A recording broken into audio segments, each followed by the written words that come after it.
run, I can't hide, I just don't wanna die. Sharknado, Sharknado. This will be my spoiler talk on the Meg. It's finally come out in Australia, America, Asia. The point is, hope you all got a chance to see it, because I'll be talking about all the massive spoilers in the movie, including the ending. So let's go ahead and get right into my spoiler talk for the Meg. So the first spoiler is that there is a twist with the Megalodon, and that twist is that there are two Megalodons. What happens is the first Megalodon dies, and then the official Megalodon, the one that we've been waiting to see, that comes into play for the last 25-30 minutes of the movie, and causes some destruction, causes some havoc, kills some people. So now let's talk about the character's backstory. The first backstory that you are introduced to is Jason Statham's backstory, and he has a bad habit. Would that be the correct word, bad habit? Yeah, for now I'm just going to go with the word bad habit. But he has a bad habit of leaving people behind, because his backstory is he's rescuing this group of survivors that encountered the Megalodon, and he leaves his friends behind, and they blow up along with the submarine that they are in, because if Jason Statham stayed there any longer, he would have exploded as well, along with the submarine and the other survivors that died in that opening scene. And then we have Ruby Rose. I was also very impressed with her acting and with her character, because she built this whole entire this underwater station that they're in for about 90% of the movie. She built it, she designed it, she did all of that. And I just liked her character, I liked her attitude in this movie. And then we have Rainn Wilson, who plays Jack Morris, and he's the comedic character in the movie. He's the one who's cracking all the jokes, and he doesn't really have any meaning in the movie. He doesn't really help the movie at all, besides just to throw a joke in there every couple of minutes. He made a joke about Shark Week. That's the scene that you saw in the trailer, where he said, haven't you guys ever seen Shark Week? Yeah, that scene actually made me chuckle quite a bit when it was playing out in the movie.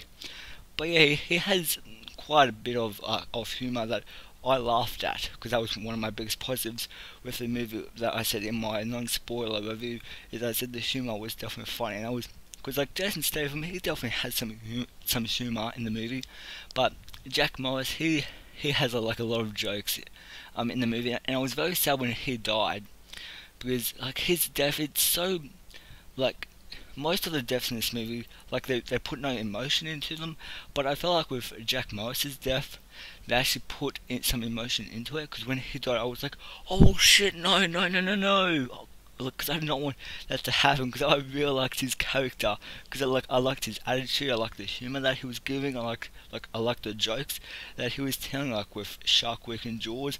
There are a couple of references to Jaws, but yeah, he's that character. He's a comedic character in this movie. And another thing I want to talk about is the dog. Because by the trailer, a lot of people think the dog is dead.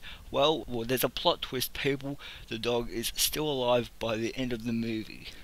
You think the dog's dead because it looks like it gets eaten, but then the movie, it cuts right at that last second, so you're not sure if the dog's still alive or dead. And then for the whole third act, you're wondering, is the dog still alive or dead? That's the plot twist. The dog is still alive. It did not get eaten by the Megalodon somehow, but yeah, it's still alive by the end of the movie. You don't see the shark for the first 30 minutes of the movie, because the first act is trying to explore the story and build likable characters, and you don't see the Megalodon, but you know it's there and it's circling them, because you feel its presence. It's not seen, but you know it's circling them, and you can feel its presence, because there's a couple of scenes where the Megalodon bumps the submarine and it shakes. So at that moment, you know the Megalodon's there, but you just don't see it. The camera doesn't cut to the Megalodon. But when the Megalodon does first appear, it's pretty damn epic. Okay, so now let's talk about the Megalodon's death. So the way they kill the first Megalodon, it's very simple, very basic. But then with the second Megalodon, which is even bigger in size to the first Megalodon, Jason Statham looks the Megalodon right in the eye, and then he stabs like the Megalodon in the eye with a spear, and then he slits its stomach open. And I thought that was a pretty memorable death. I thought it was a really cool death.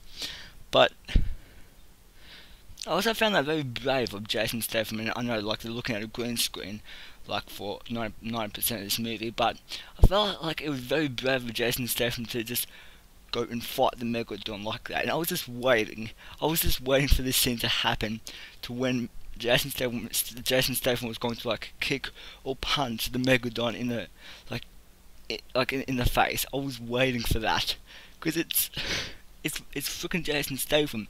He's invincible. This guy can get hit by a truck. He can get in by a Megalodon. He would still survive. But I was just waiting for him to like punch the Megalodon like in the mouth or the face or something.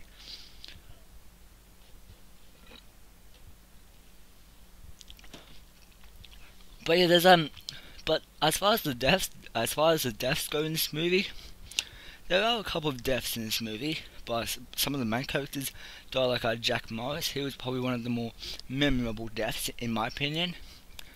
Because what happens, like Jack Morris's death, what he does is he falls off like this boat as it starts to go, and he climbs up on the whale, on this like dead whale, and he thinks he's safe, but then the Megalodon it jumps up and bites.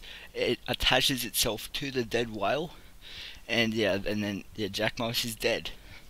And I feel like Jack Morris's death, I feel like it was one of the more emotional deaths and one of the more darker deaths, because most of the deaths in this movie, like, they don't really put any emotion into them.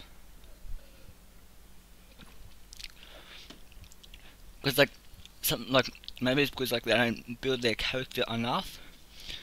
But yeah, Jack Morris was, I felt like, the only character, like in my opinion, that I felt emotional for.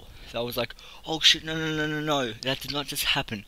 No, Jack Morris did not just die. No, I was like that when he died. I was like very sad because I liked the jokes he was saying. I liked his character, and I liked how he was just that happy sunny guy who was just, he was all happy, and he was just the one cracking the jokes.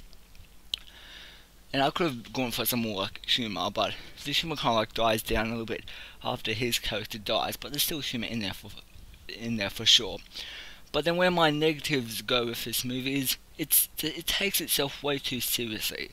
Because I'm assuming you've already seen the Meg if you're watching this spoiler review. Like I felt like Jason Statham, Ruby Rose, and just the entire cast, I felt like they were taking this way too seriously. There were definitely some dumb fun moments in there for sure, including the shark. Like I felt like most of the moments with the shark, I felt like were those dumb fun moments. And another like dumb fun moment is when like the humour plays out. I was like, but yeah, there are a couple, but I felt like the trailer marketed this movie as a dumb fun movie. But when you watch the movie, it's played more serious and dumb fun. There's kind of like two tones going on. There's that serious tone, and then there's that dumb fun tone, which I felt like they had more of that serious tone compared to the dumb fun tone. Which if the movie just played with how dumb it is, and they know it's bad, and they know like their dialogue is cheesy, because like there's definitely some cheesy dialogue in this movie. Like there's a scene where Jack Morris's character says "hell yeah," and I was like, like Jack Morris, like he's a very funny character in this movie. I can not really stop talking about him because he was one of the biggest positives of this movie, along with the shark. But still, I just like his character. Like explain my thoughts on the Meg, because if you haven't been following me on Instagram, I've been posting a lot about the Meg, and I've been watching all those shitty shark movies since January all the way up to August. And I feel like that 8-month anticipation, as like I went into this movie expecting a lot. I had high expectations. Like going into it, my expectations, they were high. I wanted this to be the best movie of the year. But then coming out of the movie, I was like, no, it's not. This is not what I expected. And I think in that way, in the whole like me being excited for this movie for like 8 months, it was disappointing in that way. But the Meg as just a standalone movie, grading this as a standalone movie, and like just pretend you never heard that I said like I've been excited for this movie for 8 months. Pretend I never said that, and I just went into this movie as just wanting a fun shark movie. Yeah, I got that. But going into it with high expectations, because like I'm a shark fan, I love shark movies. You know, Jaws, The Shallows, 47 Meters Down. I love them, and even some of the bad shark movies I like. So yeah, I went into this movie with high expectations, but yeah, like the Meg as an 8 month anticipation for me, it disappointed in that way. But the Meg as a standalone movie, it's fine. It's perfectly watchable. I mean, you can watch it and have fun with it as a standalone movie, but don't go into this movie expecting like a masterpiece, because you're going to be disappointed. And I didn't go into it expecting a masterpiece. I just wanted a fun, dumb shark movie, and did that happen, and did it deliver? In a couple of scenes, yes. But yeah, I think for the most part, I mean, it's perfectly watchable and perfectly enjoyable. So yeah, I think that's probably why the movie. That's why I think why I was let down, and I had like a lot of problems with this movie, was because I went into it with high expectations. I wanted this to be one of the best movies of the year. Like, I've been excited for the Meg for 8 months now, and yeah, like in that way, like I said, it let down. But as a standalone movie, I mean, it's fine. It's perfectly watchable. I think because like I went into this movie with high expectations, and I wanted it to be one of the best movies of the year. But I think when I watch it a second time, I think I might just go into it expecting a fun, dumb shark movie. And if you go into it with just that, you will find enjoyment in it for sure. Like when the shark's on screen, it's fun, okay? But it's, yeah, I mean, I would watch this movie a second time. I mean, it's not like the worst thing that's ever happened. Sharknado is that. Yeah, that's the worst thing that has ever happened. Or Birdemic. But anyway, that's besides the point. I mean, yeah, it's perfectly watchable, perfectly fun. And also, there's also like a post-credit scene which sets up for a sequel. It's going to be a second movie. And that's another one of my biggest problems with this movie is it should have been rated R. And there's so many scenes that it just cut away at that last second, so you don't see the blood. Like Jack Morris's death, that's a perfect example of this. Like, they cut away at, like, after the shark bites onto that dead whale, it cuts right there. And there's just so many scenes, and plus, like, the director has come out and said there is an R-rated cut in this movie somewhere. And when you watch it, there's definitely those R-rated scenes that just cut at that last second, so you don't see the blood.